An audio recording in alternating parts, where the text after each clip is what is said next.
تو حضور کے بالفعل جو آپ کا مشن ہے اس میں شروع میں انذار غالب ہے. وہ تو اب تک کچھ لوگوں نے تسلیم کیا، کچھ لوگ ایمان لائے، کچھ لوگ قریب آئے، کچھ تربیت میں سے گزر رہے، انہیں بشارت دیتے تھے. تمہارے لیے بشارت ہے، سلام علیکم.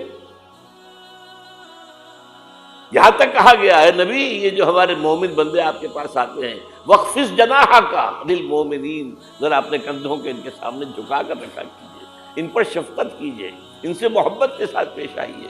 یہ ہمارا تحفہ ہے آپ کے لیے، ہم نے انہیں چنا ہے آپ کے لیے، یہ آپ کے صحابی بنیں گے. انقلاب کے اندر یہی تو دست و بازو ہوں گے. ٹھیک ہے ان میں غلام بھی ہیں، ان میں غریب بھی ہیں، ان میں مزدور بھی ہیں، لیکن یہی ہیں جو تاریخ کے دھارے کا رخ موڑیں گے.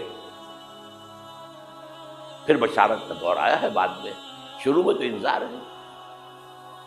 یا میرا جی چاہ رہا میں آپ کو حضور کا ایک خطبہ اور سنا دوں انذار ہی کے حوالے سے. جب آیت آئی کہ اب انذر عشیرتک الاقربین، اے نبی اب اپنے قریب کے رشتہ داروں کو خبردار کیجیے. یہ جو مشن شروع ہوا حضور کا، یہ ہمارے آج کے واعظوں کے مانند نہیں ہے کہ دنیا بھر میں واعظ کہتے پھرتے گھر والوں کی خبر ہی نہیں، اولاد کدھر جا رہی ہے اس کے بارے میں فکر ہی نہیں. واعظ بہت بڑے ہیں. Charity begins at home. سب سے پہلے دعوت دیجیے اپنے گھر والوں کو اور اپنے رشتہ داروں کو. وانذر عشیرتک الاقربین.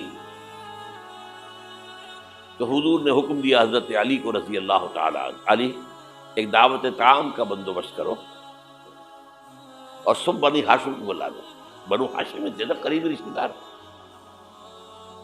یہ آپ کو معلوم ہونا چاہیے کہ جیسے ہمارے ہاں ایک قبیلہ ہوتا ہے وٹو قبیلہ. اب وٹو میں مانے کے، لالے کے، شامد کے یہ ہوتے ہیں نا. پھر ان میں خاندان ہوتے ہیں. کوئی شاہ محمد تھا، اس کی اولاد جو ہے وہ شامد کے ہو گئی. لالا کوئی ہوگا لالے کے ہو گئے، مانے کے ہو گئے، لیکن ہے سب وٹو. اسی طرح مکے میں بسنے والے تھے سب قریش. کوئی جو ہے بنو ہاشم، کوئی بنو امیہ، کوئی بنو عدی، کوئی بنو تیم، لیکن سب کے سب کون تھے؟ قریش. اس میں جو گھرانہ تھا جس سے حضور تھے وہ بنو ہاشم تھے. تو اقربین کہا نا اپنے قریبی رشتہ داروں کو. کھانا کھلایا، اس کے بعد آپ کھڑے ہوئے. ابو لہب نے تاڑ لیا کہ ابھی ہمارے سامنے اپنی دعوت رکھیں گے. وہ تو چونکہ ایک دیوار بیچ کا پڑوسی تھا اور دشمن تھا، سگا چچا ہونے کے باوجود بدترین دشمن. اس نے شور مچایا، ہوٹنگ کی، اور کسی نے بات نہیں سنی اور یہ کوشش ناکام ہو. چند دن کا بیچا دے کر آپ نے صلی اللہ علیہ وسلم پھر کہا علی دوبارہ ذرا کھانے کا اہتمام کرو. پھر بلایا، پھر کھانا کھلایا. میں کہا کرتا ہوں کہ اب کچھ شرم آ گئی ہوگی کہ 2 دفعہ روٹی کھا لی ہے تو کم سے کم ان کی بات تو سن لو. یہ خطبہ جو دیا ہے حضور نے صلی اللہ علیہ وسلم، عظیم ترین خطبہ، جامع ترین خطبہ. لیکن مجھے عجیب ہے، یہ محسوس ہوتا ہے کہ ہمارے ہاں احادیث کی کتب میں میرے علم کی حد تک یہ موجود نہیں ہے. مجھے یہ خطبہ ملا ہے نہج البلاغہ سے، اہل تشیع کی جو اہم ترین کتاب سمجھ لیجیے. حضرت علی کے خطوط، خطبات، حضور کی حضرت علی کے اشعار بحیثیت خلیفہ جو آپ کے فرامین، یہ سب جمع کیے گئے ہیں نہج البلاغہ. اس میں یہ خطبہ، اس میں ایک چیپٹر ہے خطبات نبوی، اس میں یہ پہلا خطبہ. ایک ایک لفظ جو ہے حکمت کا موتی ہے. آپ کھڑے ہوئے، ان الرائد لا یکذب اہلہ. دیکھو لوگوں، کسی قافلے کا رہنما کبھی اپنے قافلے والوں کو دھوکہ نہیں دیا کرتا. کیا بتایا کہ میں اس قافلہ انسانیت کا رہنما بنا کر بھیجا گیا. واللہ لو کذبت الناس جميعا ما کذبتکم ولو غررت الناس جميعا ما غررتکم. خدا کی قسم میں پوری دنیا سے جھوٹ بول سکتا بالفرض تو تم سے تو کبھی نہ بولتا.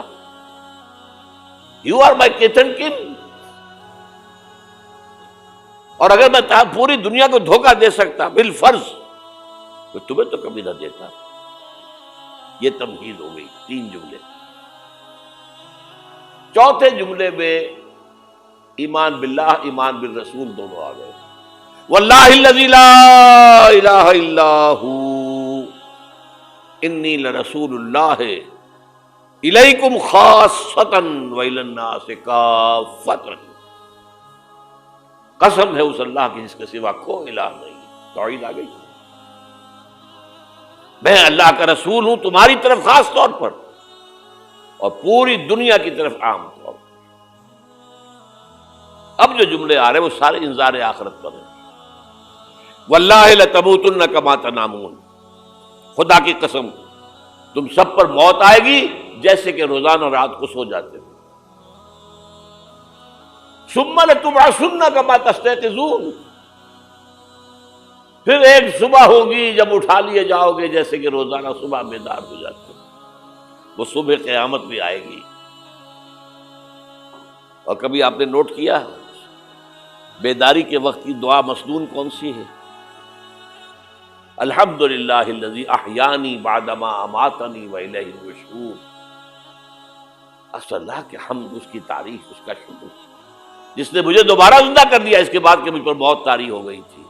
جو شخص روزانہ صبح یہ الفاظ پڑھے گا جب صبح قیامت کو اٹھے گا تو اس کی زبان پر یہ الفاظ آئیں گے کہ نہیں آئیں گے؟